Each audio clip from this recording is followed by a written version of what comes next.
हो गया। तब उन्होंने सोचा चलो गृहस्थों के घर चल के हमारे मन को आराम लगेगा, शांति मिलेगी। यह सोचकर नारद जी गृहस्थों के यहाँ गए, परंतु बंधुओं गृहस्थों की और दुर्दशा देखी। नारद जी कहा तरुणी प्रभुता के श्यामल को विदाएगा, कन्या विकीर्णो लोभा दंपत्नी नाम जगल बंधुओं। नारद जी ने आज जो गृहस्थों के यहाँ गए तो गृहस्थों की और बुरी दशा देखी। गृहस्थों के यहाँ बूढ़े माँ बाप की सेवा नहीं हो रही। जो वृद्ध हो गए हैं उनकी सेवा नहीं, सेवा भाव ही नहीं बचा। जब तक शादी नहीं होती बालक की तब तक तो उसके थोड़ा बहुत स्नेह प्रेम भाव अपने माता पिता से रखे। जैसे ही शादी हुई,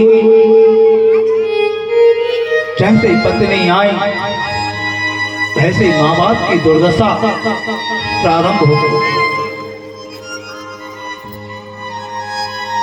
पिताजी का बिस्तर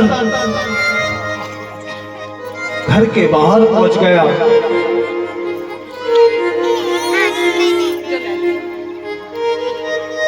किसी किसी के हाथों खेत पर पहुंच गया। बंधुओं स्वयं चिंतन करें। जिस माँ बाप ने तुमको जन्म दिया है, जिस माँ बाप ने तुमको पाल पोस कर बड़ा किया, आज उसके साथ तुम किस प्रकार व्यवहार कर रही हो। आज बच्चे माँ बाप से कहते हैं कि पापा आप समझते नहीं हैं, आप जानते नहीं हैं। आज वह छोटा सा बच्चा अपने पिता से कहता है कि आप जानते नहीं हैं। ये नया युग है।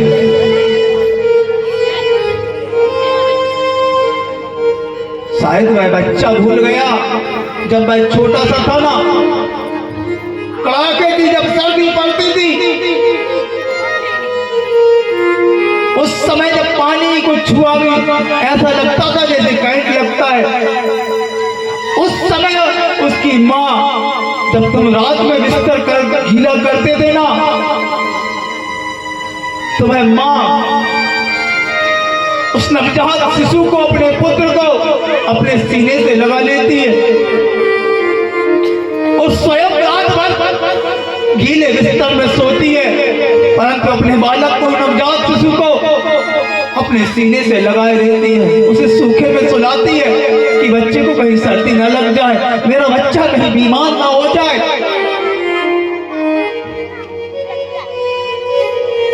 माँ की ममता का आज पर बालक जब बड़ा हो जाता तो क्या सलाह दे रहा है सबको पता है। बंधुओं सारे कर्जों को भुला दिया उसने।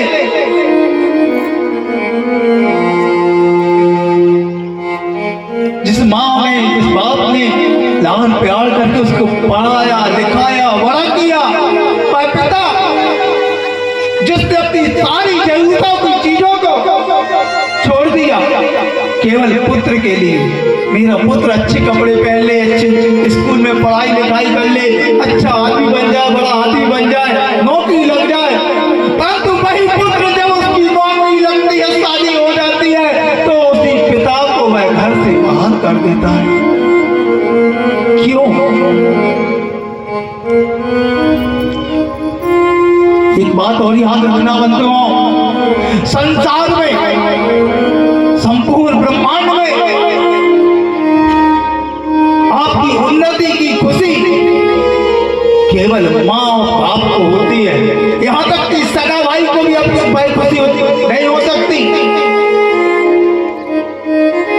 जो खुशी माता और पिता को होती है अपने पुत्र की बढ़ोतरी के लिए।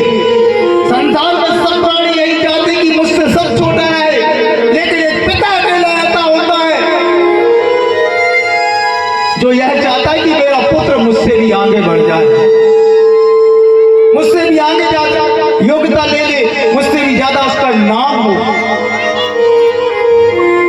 परंतु आज हमने उस पिता के, उस माता के कर्ज का क्या सिला दे रहे हैं? जिस मां ने अपनी छाती का दूध पिलाया, आपको बड़ा किया,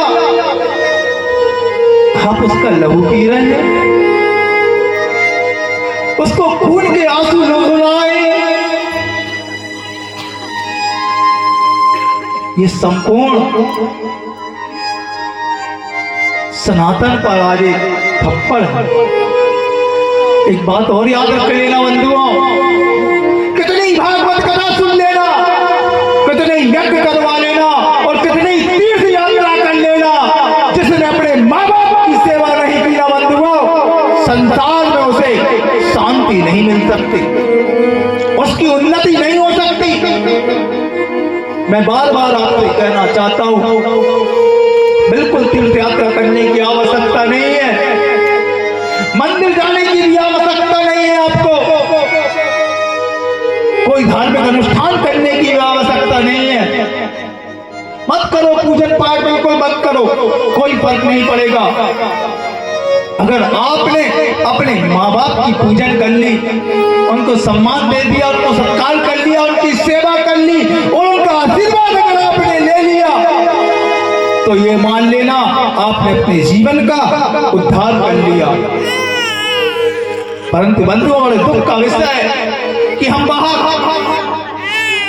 लंगर खुलवा रहे हैं, भंडारा करवा रहे हैं, तीर्थ यात्राओं, तीर्थ क्षेत्र में जाकर जहां लिखा है भूखों को भोजन मिलता है, प्यासे को पानी मिलता है, परंतु घर में उसके माँ बाप भूखे बैठे हैं, तो क्या वह लंगर सार्थक होगा आपका? कभी नहीं हो सकता। जिसने अपने माँ बाप की सेवा कर ली,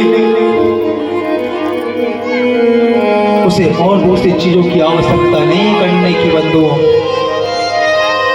परंतु बंधुओं, आज हम चकाचौंध में, पाश्चात्य संस्कृति में इस प्रकार युक्त हो गए कि हमने अपने माँ बाप की सेवा तो दूर, उनका नाम लेना पसंद नहीं करते। कुछ बच्चों को मैंने देखा है, इंग्लिश मीडियम में पढ़ रहे हैं, उसका पिता अपनी पूरी संपत्ति लगाकर, जिंदगी भर की कमाई लगाकर उसे पढ़ाता है, लिखाता है, बड़ा बनाता है, खुद नौकरी कर रहा है, चपरासी कर रहा है और यहाँ तक कि बोझा ढो रहा है, फिर भी अपने बच्चे को इंग्लिश मीडियम में पढ़ा रहा है। लेकिन वही बच्चा जब उसके दोस्तों के सामने उसका पिता गरीब परिस्थिति में पहुंचता है तो वह मुंह मोड़ लेता है। दोस्तों से अपने पिता का परिचय कराने में उसे शर्म महसूस होती है कि मेरे दोस्तों क्या सोचेंगे मेरे पिता के बारे में, गरीब इंग्लिश नहीं आती। बंधुओं, ये बहुत दुख है और आज तो हमारे देश में एक बहुत बड़ी कुप्रथा प्रारंभ हो गई है। हमारे जो नेता, प्रतिनेता, यहाँ शासक जो है ना, जो बहुत गौरवान्वित होकर कहते हैं कि भारत देश में 380, 1000, 10,000 वृद्धाश्रम खुल गए हैं, बड़ा सौभाग्य है, बहुत मंचों से कहते हैं। परंतु बंधुओं, मैं उन नेताओं से, प्रतिनेताओं से, शासन से बार बार कहना चाहता हूँ, भारत देश जैसे में ये वृद्धाश्रम खुलना सौभाग्य का विषय नहीं है, बल्कि दुर्भाग्य का विषय है कि हम अपने माता पिता को, जिनने हमको जन्म दिया, आज उनको वृद्धाश्रम में पहुंचा रहे हैं। ये सौभाग्य नहीं हो सकता हमारा, ये दुर्भाग्य हमारा और भारत देश का दुर्भाग्य है जहां वृद्धाश्रम जैसी प्रथाएं खुल गई। ये पाश्चात्य संस्कृति में था, जहां माता पिता को बोझ समझा जाता था। माता पिता जब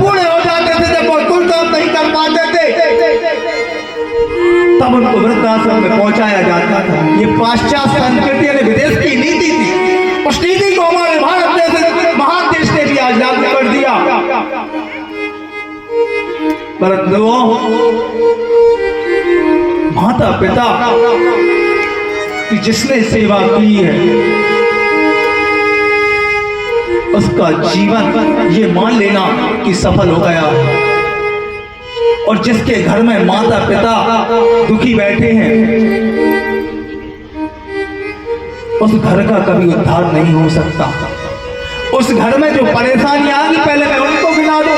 सबसे पहले उस घर में पितृदोष लग जाता है बंधुओं। पितृदोष के कारण संतान उत्पत्ति होने में परेशानी, विवाह होने में परेशानी, बालक बालिका इससे आने हो रहे हैं लेकिन विवाह नहीं हो रहा। उसका कारण यही होता है, मांगलिक कार्य नहीं होते, संतानें नहीं होती और घर में आर्थिक समस्या से व्यक्ति जूझने लगता है। धन का आगमन कम हो जाता है, लक्ष्मी उनके घर के द्वार से लौट जाती है। जिसके घर में माता पिता का सम्मान नहीं होता बंधुओं। प्रयास करना बंधुओं अपने जीवन में कि माता पिता का खूब सम्मान करें। और वो लोग भी याद रखें जो अपने माता पिता को आज परेशान कर रहे हैं, अब शब्दों का प्रयोग कर रहे हैं, उनका पालन पोषण नहीं कर पा रहे। भाई लोग भी एक बात याद रखें कि आज तुम जवान जरूर हो, कल तुम भी वृद्ध होंगे। जो व्यवस्था तुम अपने माता पिता को दे रहे हो ना, वही व्यवस्था तुम्हारे पुत्र भी तुमको ही देंगे। क्योंकि वह देख रहे हैं कि मेरे पिताजी मेरे दादाजी से किस प्रकार का व्यवहार कर रहे हैं, उनको भोजन कितने बजे दे रहे हैं और भोजन में क्या दे रहे हैं। ये सारा की सारी चीजें आपका बालक भी देख रहा है, वो आपको सूद समेत वापस करेगा। बंधुओं बड़े दुर्भाग्य से कहना पड़ता है, एक पिता